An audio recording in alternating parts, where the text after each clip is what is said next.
So, Trev, is he on thin ice? Should Arsenal get rid? Yeah, I think he is. I think as much as you want him to do well as a young manager, he's brought silverware to the football club already, which for me is probably one of the biggest single reasons why he's still in the job. You just look at the performances, the lack of consistency, and probably a little bit of the lack of discipline since he's been in charge as well. I think that has to be said. And it's just been a little bit underwhelming. I think the Arsenal fans have seen that now. They wanted to welcome him back to the club, obviously a player in the past, and they wanted to welcome him back as a success.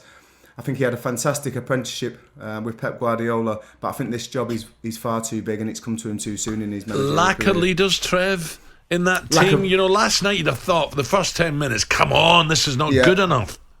Yeah, you say lack of leaders. I think the leadership, often you talk about leadership on the pitch, but I think that's encouraged by the management at the top. And I'm not sure he's got that part of the coaching method in his game yet, where he gives that responsibility to certain players to go out there and be a leader on the pitch and make sure that everyone's pulling the weight and putting 100% effort in, and he's aware of the situation they're in. And yeah, it was just very underwhelming. 2 shots on target for the whole game. They only needed 1 goal, and if they could have kept a clean sheet, which they did, 1 goal would have been enough to get Arsenal. And it takes his centre forward off with 10 minutes to go. I mean, it's ludicrous, Al. It really is. And I think they lost it in the first leg, I've got to be honest. The performance, conceding 2 goals, the lack of cohesion with the side, the lack of knowledge that they're in a semi-final. It just seemed like it was really flat. Now, I don't know whether he's working him too hard in training or he's trying to keep him too calm because you don't want to play the occasion. You've got quite a few young players in the side.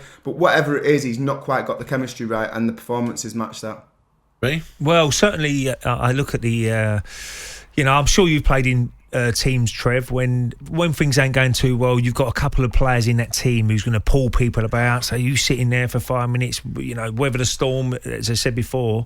And I don't see that. I really don't. No. I don't see people bossing each other around. I go back to my old room partner, Tony Adams. I was one of his best mates, but if I weren't doing my job on the pitch, he would hammer me and say, "You're affecting our back four here by you not doing the job." And you start doing the job. Yeah. And I don't think sometimes it's not all down to the manager on the sidelines. It's as soon as you cross that white line, it's down to the players sometimes. And correct. And I thought last night, Trev, as I said, especially first half, you didn't start on the front foot. And at times in that first half, I'm thinking, this is 2 games to go and 11th playing 12th. And then not playing for anything. But this is a semi-final. Well, by the way, they could. And by the way, Trevor's right. They got out of jail in the first leg. There was a shambles in the first half. They could have been 3-0 down, no problem. And the game was over anyway. But they got out of jail by getting an away goal. You could, obviously it was a dubious penalty with Saka going down, but they got the penalty, got the away goal. So now, you've got another chance, and you're playing at home. And I didn't see enough in that first 15 minutes or 20 minutes to say, right, let's really go for it early doors and really put them under pressure. And I didn't see it. Villarreal was in total control for most of the game. At this stage in the season, the league table doesn't lie, does it? Arsenal lying 9th, Villa and Leeds could still catch them. They could be bottom half, which is just unacceptable. Yeah, but I mean, look, listen, if you're not going to score at home in 10 matches, which is the first time it's happened to Arsenal, I think you're going to get that kind of form, and you're going to end up in that part of the table which Arsenal are not familiar of being in.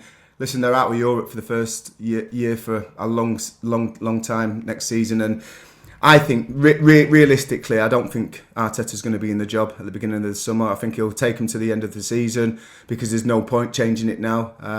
But I do feel in the summer, both Arsenal and Tottenham need a real rejig and need a real overhaul of not only the playing staff but the coaching staff too. Yeah, I think we agree, don't we? Well, both clubs. Whether they take the chance and say, look, we give him a transfer window and see for the first 5-10 games next season, I don't know. That's a big decision Edu and all the people have got to make, whether he's the right man going forward. The problem is then, who do you bring in? Who wants to come to Arsenal? Just because you know European football. It's still got a lot of heritage. Of course it has, I think listen, we can all coach. But I think when you've been coaching and managing a long time, you learn how to evolve and adapt in certain situations. They obviously had the injury before the game. I don't think they had a plan B in place and it wasn't set out properly. And I think when you've got a team going out and they're unsure of what their role is in the team, that's when you get that kind of performance. Just one last one before we break. The Aubameyang being substituted. He might turn around and say, well, he's had malaria, but, you know, he's got all summer to get over it, hasn't he? Yeah. Do you know what I mean?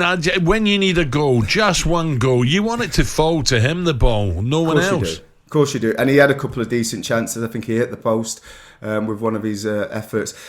I think a lot of things have conspired against Arteta and Arsenal this season, with one thing or another, because he obviously Aubameyang had family problems.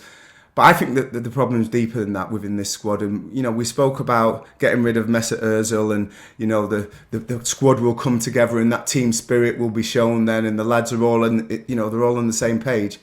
I didn't see that last night. No. You know, as much as you want it to be there. So it obviously wasn't Mesut Ozil which was the problem. I think it goes deeper, and I think they need a real overhaul. I've said it before. I think Maitland-Niles and Willock would have brought something to the Arsenal team. They were carted out on loan. Maybe he's carted out the wrong ones, and that comes from the top.